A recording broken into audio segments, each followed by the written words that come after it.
In social studies, Kenny was assigned this plain talk 2 about pre-contact on the original inhabitants of the land. And one of the parts it talked about colonialism. And when Mom saw it, she was like, I want to do a bunch of research on this. So I could learn more than just 1 or 2 pages. By the time Europeans appeared in Canada, the population of the First Nation numbered into millions living in... Prospering? And this... From coast to coast, with a variety of social, economic, political, spiritual, and cultural systems and practices. The appearance and presence of Europeans generally referred to as the time of the contact. Yeah, contact. This plain talk provides a description of First Nation in Canada prior to colonization and occupation by the Europeans, primarily by the English and French in the 1500s. Mm-hmm. It's like you. In fact, contact with Europeans may have started around 1000 CE, mm-hmm. when the Vikings founded in the colony of what is now known as I don't know how to pronounce this. It's in French. Lance aux Meadows in Newfoundland. After 1,500 English and French persons in colonization of modern day Canada, resulting in poverty, a profound impact on cultural income, economic, and military influence in the First Nation people. Mm-hmm. Kenny chose 5 words to define from the Plain Talk 2. The words he chose are provide, prosper, occupation, persist, and colonization. We asked Siri what they meant, and then Kenny put them into his own words. So we asked Siri, but some of them had different meanings than right now as I spelled them. But I just put them as like 10-year-olds would understand. Okay, so provide, to help someone, like when we gave out pancakes at Thunderbird House, or like how the animals provide us with food, hides for the drum, blankets with their fur, and how their meat provides us with nutrients and strong muscles. Like Jason. Is that what your Uncle Jason said? Yeah. And you can eat smart berries. Okay. Prosper. You can prosper in different ways, like having a lot of money or being strong and living healthy or having fun with a lot of friends and cousins. Occupation. When the military go to places that's not theirs and take over.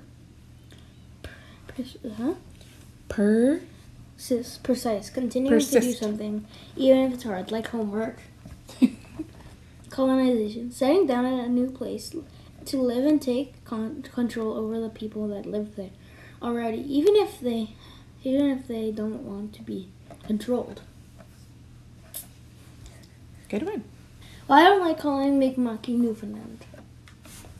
So that's like Newfoundland saying like Newfoundland, and you're not really caring about the people. And the land is just something you found and you could take. And the people there don't count. Why I don't like colonization? So you had like a friend, right?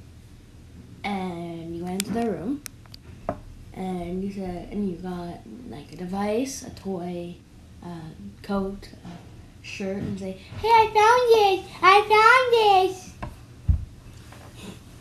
And took it. Would they still be your friend? No. No? No. It's not like the saying finders keepers. This one, we didn't have to do this one, but I knew I was going to get money after, so I did an extra page. Dunkashla Shakbe, the 6 grandfathers.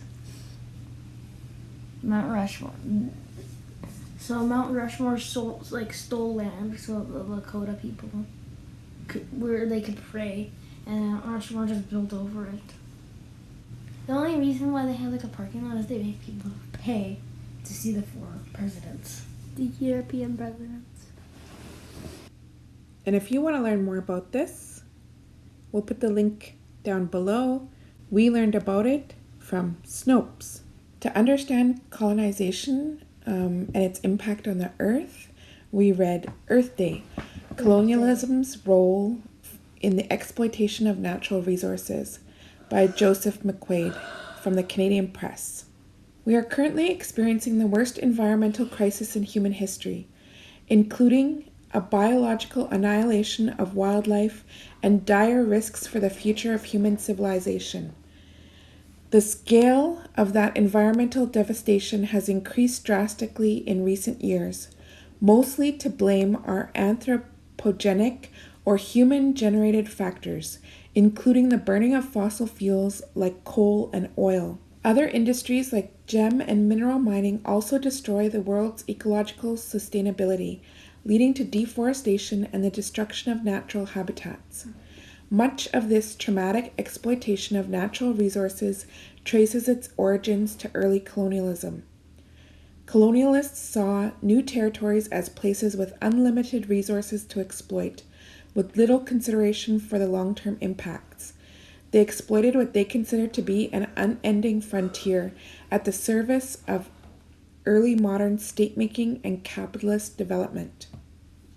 Our understanding of colonialism is often limited to simple ideas about what we think colonialism looked like in the past. These ideas impede our ability to identify the complex ways that colonialism shaped and continues to shape the uneven power structures of the 21st century. As anthropologist and historian Anne Laura Stoller argues in her book Duress. What's duress? Duress is something like when you're under stress. That's what you are all the time. Unequal power relations between and within developed and developing countries continue to define the causes and consequences of climate change. A clearer understanding of where these problems came from is a necessary first step towards solving them. Kenny chose 6 words to define in his own terms.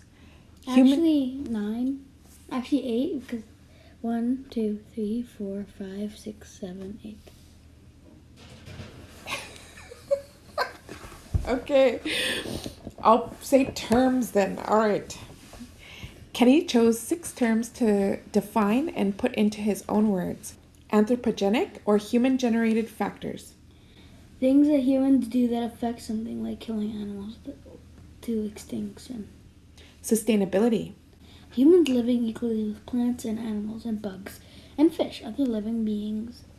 So everyone has what they need to keep living healthy and happy lives. Capitalism. Is a way of living based on people who owned land, working animals, other being Companies. Companies like the government and Amazon are running them to make money and profits without thinking about what they need to live happy and sustainable lives. Anthropologist. Someone who studies the people live. What? The way people live. The way. I'll start it again, okay? Someone who studied it's spelled weird. You The spelled way. it wrong. Look, someone who studied the way people live. Let's delete this then. Where's our thing? Okay, boop. Don't mind that. Yeah, you never saw that. Anthropologist. Someone who studied the ways people live. Define. To explain something or to make their shape clear. Exploitation. When you take too much of something without thinking about others or what you're doing to the plant, fish, or animal you are taking from. Good. Yes. Colonization isn't just about human exploitation. So from what it said, it's going through like a crisis due to colonization. So like they've killed millions of buffaloes, and like they're like going to like places and then using all their resources and exploiting those resources. In the picture in this page, they have like a forest, but then after the colonization people came, they had deforestation. Colonization harmed animals and people and everyone in our land. So, to understand more about Indigenous people and their role to biodiversity, we read 3 different web pages from Sustainability for All. In one of the articles, I think there's like a puzzle where you have to build the house that they're living in record time. And what's your record time? 13 seconds. Good. I selected a quote for each of the 3 web pages, but if you're interested in hearing more, we will put the link in the comments below. The world's Indigenous communities. Indigenous people have developed sophisticated codes of conservation to stop overhunting and preserve biodiversity. Reference to their habitats being virgin or unexplored lands until the arrival of colonists is a frequent error. These peoples have managed the lands and protected their natural environments generation after generation for millennia. How do Indigenous peoples contribute to sustainable development? Indigenous communities have internalized the idea that if they exhaust resources, their children and grandchildren will not have anything to eat or anywhere to live. They know that if they hunt all the elephants or eat all the fruit on the trees, there will be nothing left for future generations. How do the last Indigenous tribes live without any contact with civilization? The protection of Indigenous peoples is a matter that not only benefits them, but also the planet. They are the best defense against deforestation. They protect the forests and their biodiversity, prevent species from disappearing, and care for nature as if it were a part of themselves, since they need it to survive. After he explored this informatic in these websites, I asked Kenny to explain the quote, Indigenous peoples feel connected with nature and feel a part of the system in which they live. If they like pick too many berries or overuse the plants, their grandchildren and children won't have enough things to eat or places to build houses. And then they don't want to hunt a lot of elephants. They also don't really want to take all the berries off the trees so they could save. And then sometimes I think they use honeycomb at one point. They put honeycomb and then they carve as much as they need, and then they put the rest for tiger. And then protecting Indigenous ways, it protects our earth too. And it protects all of us, our kids and our grandkids. So when Indigenous people follow their ways, they're helping everybody.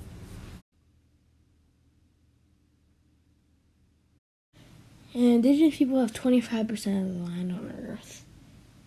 Those lands support 80% of the Earth biodiversity. And there's only 5% of Indigenous people. And non-Indigenous people are more than 95% of human beings. They make decisions amount 75% of their land on Earth. Those lands supports 20% of Earth biodiversity. Okay, so the Indigenous people, we're part of the circle, but the non-Indigenous people, the people that the colonizers, they live in the middle. So the animals are used to eat. And due to colonization, George doesn't have enough forests to live because they cut down a bunch of trees. But if Indigenous people if they didn't hurt Indigenous people, George would have a big place to live. To understand why and how to stand with Indigenous people who defend the land and the biodiversity, we explored the website Land Rights Now, and this is one of their informatics. It says, protecting defenders is protecting biodiversity. In 2021, 200 defenders were killed protecting their land.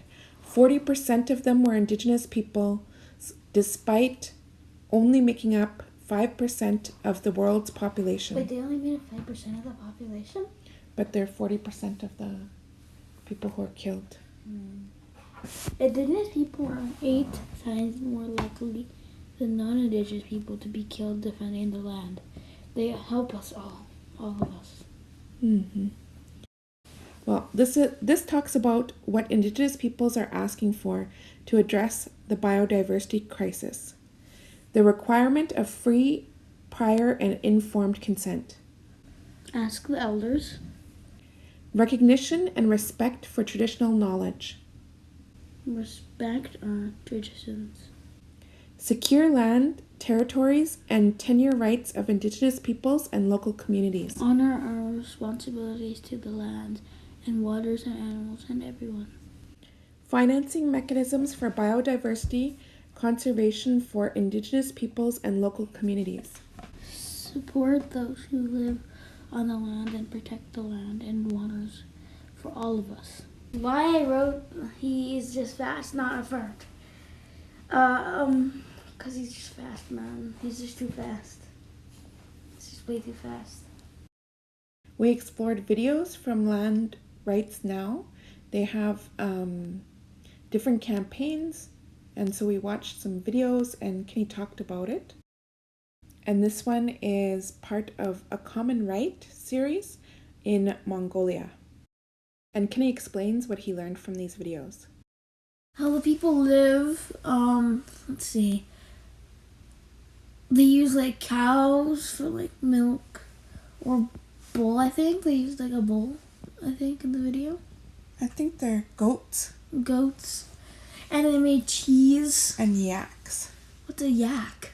A yak. It's those A animals stack? I didn't know. A stack? Yeah. Yak. Stack. They made cheese, they made butter, they made cream cheese. They made cream. They made houses. Yeah. Yurts. Yurts.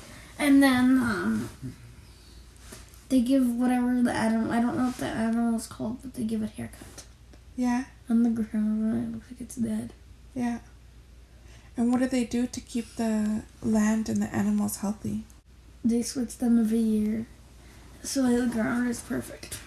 So they move around so the grass can stay healthy?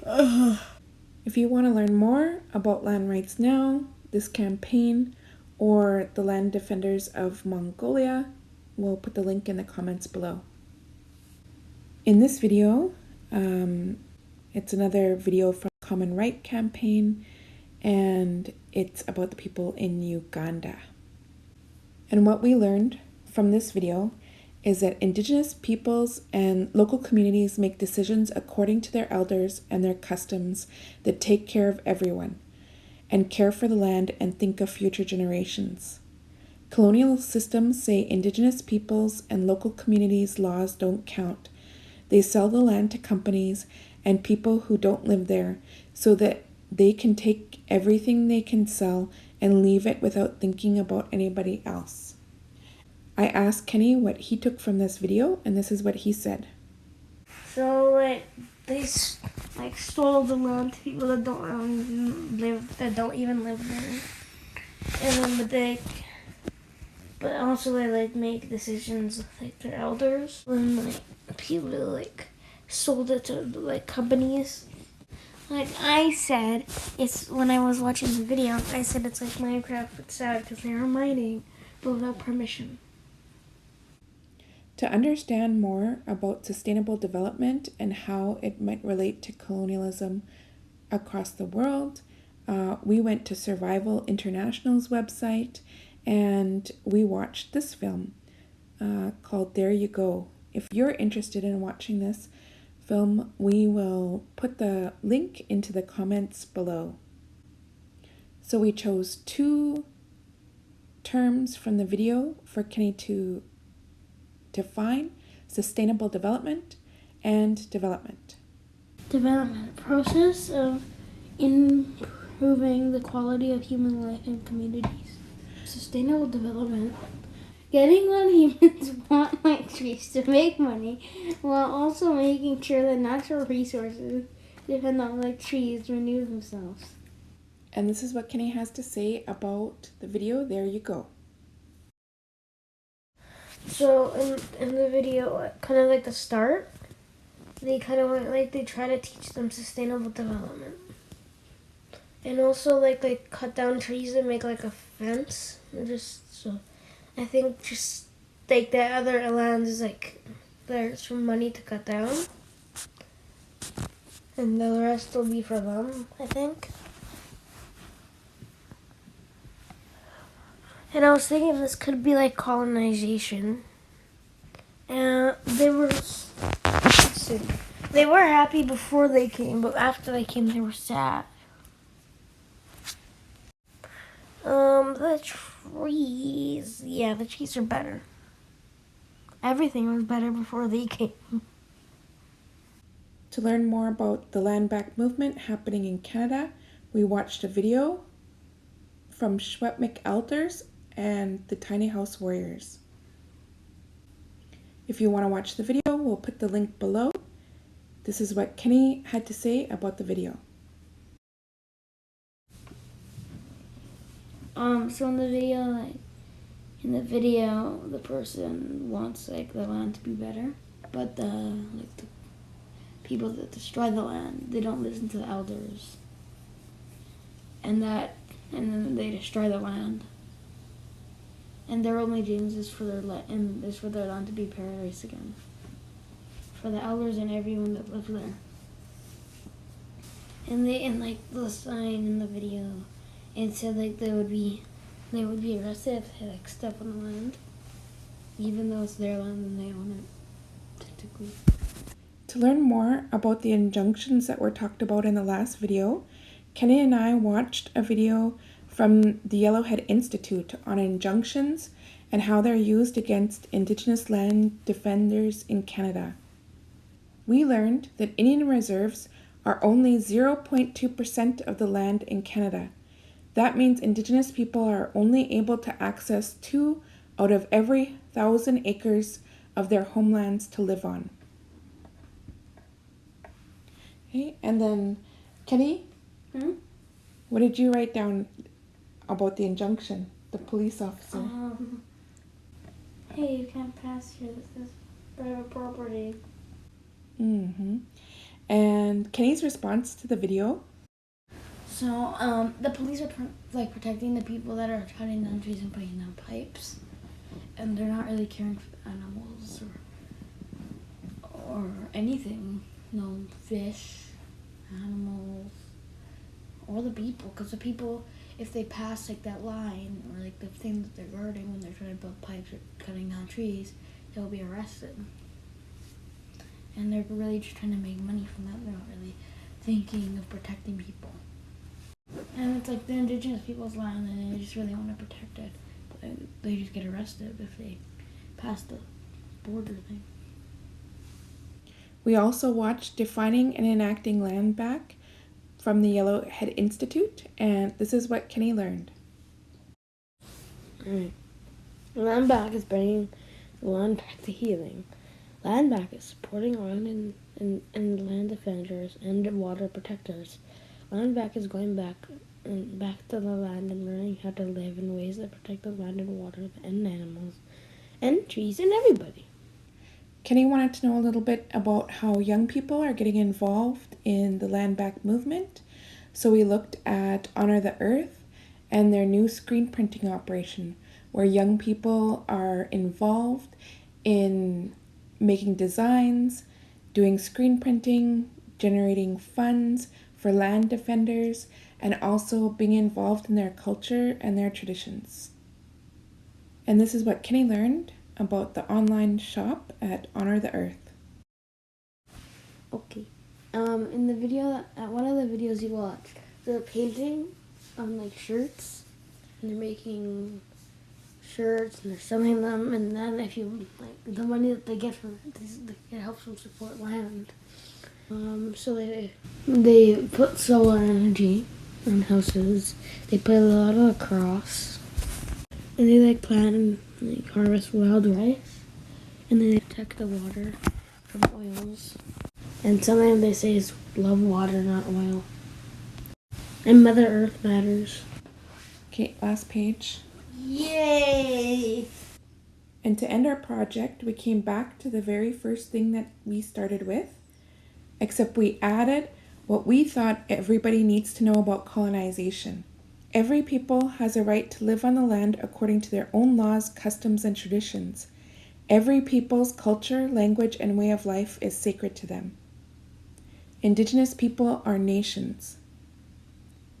Indigenous peoples' laws protect the lands and the waters for their children and grandchildren, the trees, the animals, and everyone. Indigenous peoples have a responsibility to practice their traditions according to their laws, like hunting, fishing, and berry picking. Others cannot use, take, or share land except by agreement. For there to be free, prior, informed consent from the elders, no has to be an option, or that's not really asking. We are still here. It is still happening, and it's not just us. Colonization is still happening around the world and in Turtle Island. Indigenous people are still standing up to defend the land and protect the waters. Colonization hurts everyone, and we all have a responsibility to stop colonization and fix our relationships with the land, waters, trees, animals, and plants.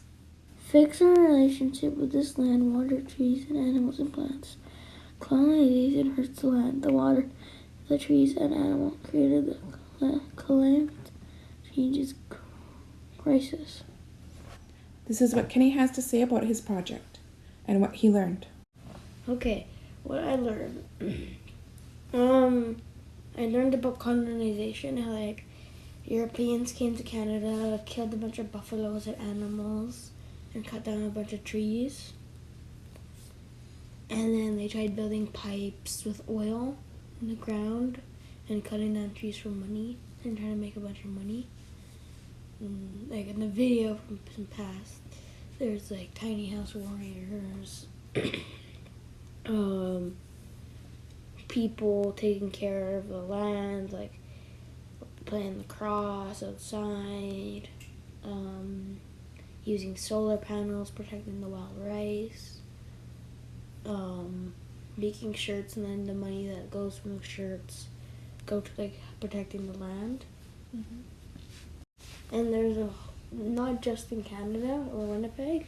There's not just in like Indigenous people in Winnipeg or Canada. There's some in China, Africa,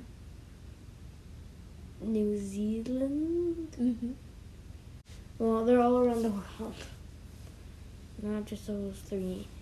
And like they protect all the biodiversity, and they're trying to protect the land and bring it back how it used to be, all healthy.